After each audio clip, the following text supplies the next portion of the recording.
Mata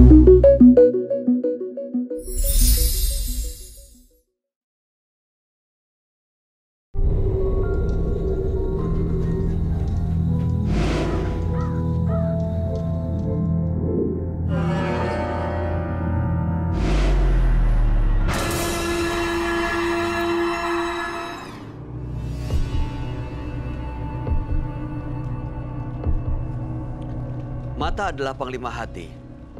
Segala yang kita kerjakan tanpa disadari menciptakan misteri yang ada dalam hati. Baik, buruk, kejam, pilu, sampai kisah ironis. Semua akan kita kuak di sini, menembus mata batin. Program ini akan menghadirkan orang-orang yang pernah ataupun masih melakukan tindakan di luar batas kewajaran. Dan malam hari ini, bintang tamu yang menemani di episode kali ini adalah Clara Gopa dari Dua Semangka. Dua Semangka. Clara, informasi yang saya dapat, kamu sering melakukan ritual-ritual mistis atau justru mengundang ingin melihat makhluk halus. Iya, benar. Seperti apa yang dilakukan? Banyak sih. Kemarin juga aku ke bangunan bawah tanah juga di makam bifak karet itu juga aku nggak nemu apa-apa. Tujuannya ingin melihat? Aku itu justru pengen ketemu, pengen lihat gitu. Tapi nggak nemu sampai sekarang. Kalau ketemu untuk apa ya Mbak Clara? Ya hanya penasaran sih, pengen aja lihat gitu. Tapi aku sampai per detik ini nggak pernah lihat. Nggak takut tapi? Nggak takut?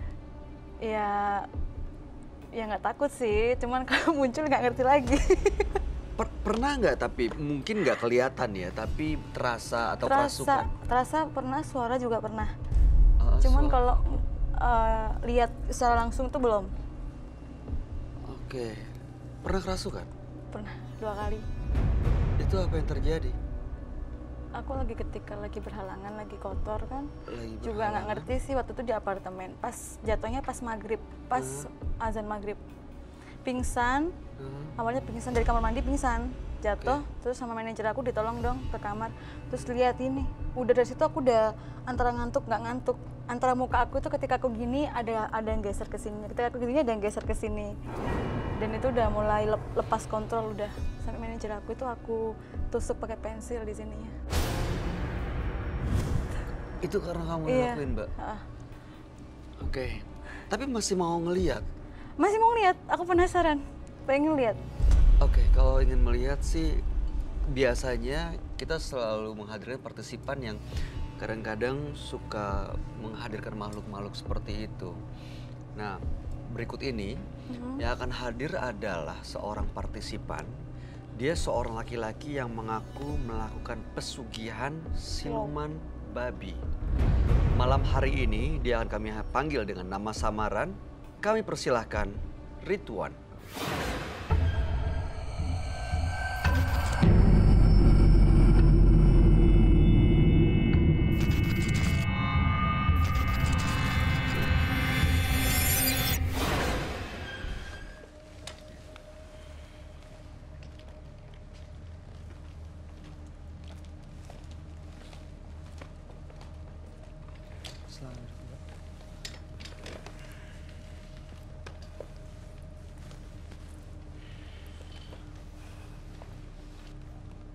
Selamat malam Ridwan.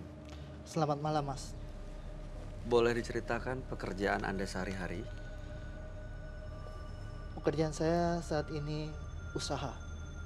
Oke, apa yang mau Anda ceritakan pada kami malam ini? Saya ingin bercerita perihal usaha saya Mas. Siapa tahu aja dengan saya bercerita ini banyak orang yang terinspirasi. Syukur-syukur Mas atau Mbaknya bisa untuk join ke saya. Maksudnya gimana nih? Cerita soal apa? Saya yang jaga lilin, Mbak dan Masnya yang ngepet. Hah? Ngepet? Ya, ngepet. Jadi maksudnya babi ngepet gitu? Ya, betul. Tujuan Anda datang malam ini untuk apa? Untuk menceritakan biografi saya. Dari saya dihina orang sampai saya bisa punya usaha. Dihina oleh orang-orang terdekat, orang-orang yang tidak Anda kenal, atau Keseluruhan, Mas. Orang yang mengenal saya maupun yang tidak mengenal saya menghina saya di jalan. Tetangga, saudara, dan yang lainnya. Yang jelas kalau kita miskin, orang pun gak ada yang bisa nolong kita, Mas. saya ingin tahu sebenarnya bagaimana nasib Anda sekarang? Apakah bahagia? Bahagia? Kalau kategori saya saat ini, saya bisa menunjuk apa saya yang mau. Oke. Berarti Anda sudah mendapatkan apa yang Anda mau? Betul. Ingin lepas semuanya? Apa enggak juga? Kalau dilihat untuk melepas, kemungkinan tidak, Mas. Karena meraih kesuksesan seperti ini pun sulit, Mas. Saya harus bekerja berapa lama untuk mendapatkan ini semua. Oke, sebaiknya memang Anda ngobrol dengan sahabat kami. Anda ceritain semuanya. Baik. Mudah-mudahan sih bisa merubah pandangan Anda soal ritual yang biasa Anda lakukan ini. Dia adalah seorang sahabat kami. Dia seorang indigo. Kami persilahkan Roy Kiyoshi. Sebelumnya, tim Mata Batin sudah memberikan tanggal lahir dan nomor rumah partisipan kepada Roy Kiyoshi. Dengan mata batinnya, Roy akan membaca berdasarkan angka yang kami berikan. Ridwan mendiami rumah bernomor 14. Dia terlahir tanggal 4 Januari 1990. Sosok berhati baik dan lembut, namun dia tidak dapat menjaga ucapannya, sehingga banyak menyakiti orang lain. Saya melihat kegelapan mengelilingi kehidupannya. Dia seperti melebur dengan sosok yang haus darah. Saya mencium di sini bau jenazah dan bau darah yang muncul dari tubuh seseorang.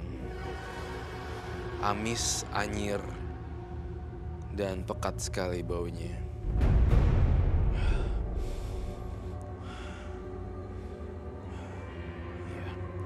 Arwah gentayangan yang suka dengan darah, khususnya darah perempuan.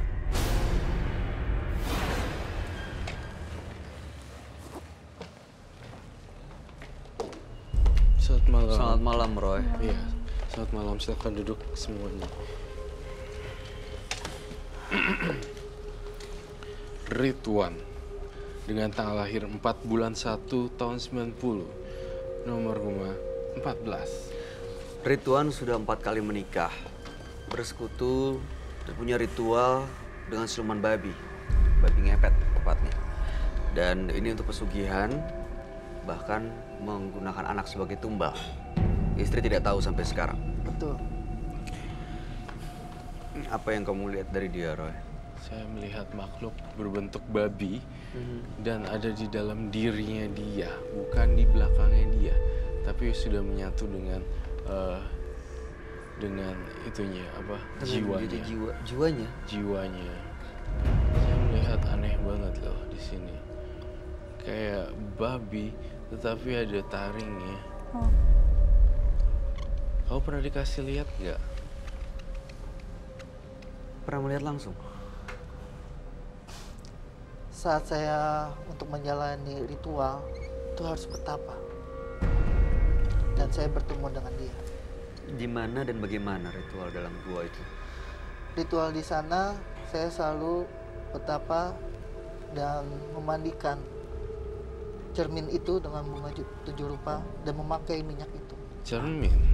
Anda dapat cermin itu dari siapa waktu pertama kali? Saya diberikan oleh dukun tersebut. Oke. Dan dimandikan? Iya, betul. Setiap malam Jumat saya mandikan. Ini sosok babi yang saya lihat. Sosoknya mukanya orang, tapi bentuknya kayak babi. Jadi ini sebenarnya yang ngepet siapa ya? Yang ngepet itu saya, Mas. Ngepet sendiri, ngejagain sendiri. Oh, no. Tidak. Jadi? Saya ngepet dibantu sama istri saya. Oh, jadi istrinya udah tahu Iya, ya? betul. Istri saya yang jagain lilin tersebut dan menggunakan cermin tersebut. Jadi Anda yang jadi babinya gitu. Betul. Dan keliling. Betul, Istri Anda yang menjaga lilinnya. betul.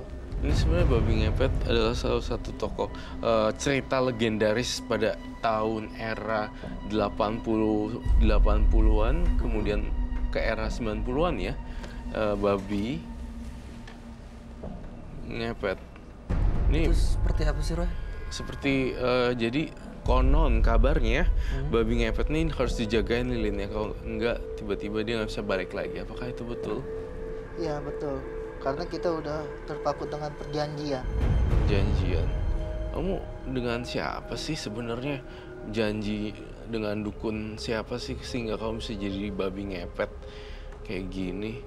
Ini kan sebenarnya kalau babi ngepet tugasnya ngapain ya? Ambilin duit orang ya? Betul. Kenapa nggak tuyul ya? Iya, kenapa pilihannya babi ngepet? Ya. Karena babi ngepet itu lebih mudah. Jadi resikonya nggak terlalu besar menurut saya. Resikonya tidak terlalu besar. Justru resiko dibunuh di babi di dalam hutan itu lebih gampang dibunuh sih sebenarnya. Karena kita menggunakan lilin, Mas Roy. Jadi kalau lilin itu bergerak-gerak, kita pakai cermin, itu kalau kelihatan saya itu lagi dikejar-kejar warga di cermin itu. Oh, di cermin itu. Jadi langsung diiniin, saya udah menghilang, tidak dilihat lagi sama warga. Biasanya pulang jam berapa dan jam berapa? Saya operasikan awalnya di Jawa ya. Nah, di sana rata-rata kan bukan seperti di Jakarta atau yang lainnya. Jadi kita bisa sekitar jam 10 atau jam 11 pun bisa operasi.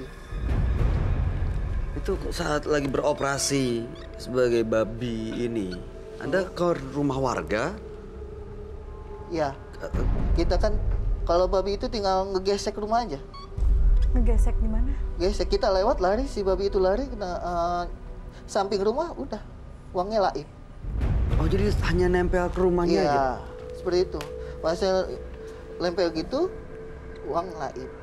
Tapi warga atau manusia biasa bisa melihat Anda, bisa melihat waktu Anda jadi si babi ini?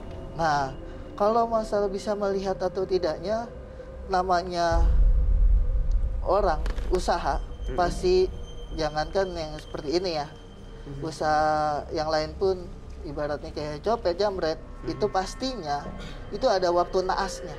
Oh, waktu naas. Ada waktunya Apes gitu apes. Ketahuan orang, itu permasalahan di situ. Nah, saat itu kita harus berhati-hati dan lihat sikon juga. Kalau kita ya tiap hari, kita ketahuan lah. Pasti berjaga-jaga lah. Kita diatur jadwal. Yang penting intinya kebutuhan di rumah minimal cukup dulu. Yang penting dapur ngebul gitu. Iya, betul. Mau tanya, Boleh, Silakan, silakan. Clara. itu satu desa itu aja apa pindah-pindah dari desa ke desa gitu? Nah, awalnya saya di satu desa.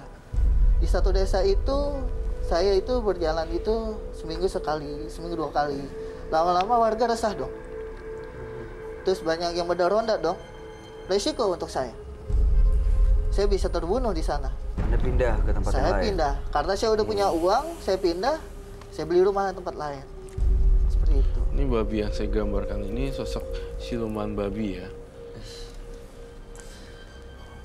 Emang dia biasa menjadi ini ya, Roy? Iya. Babi ngepet.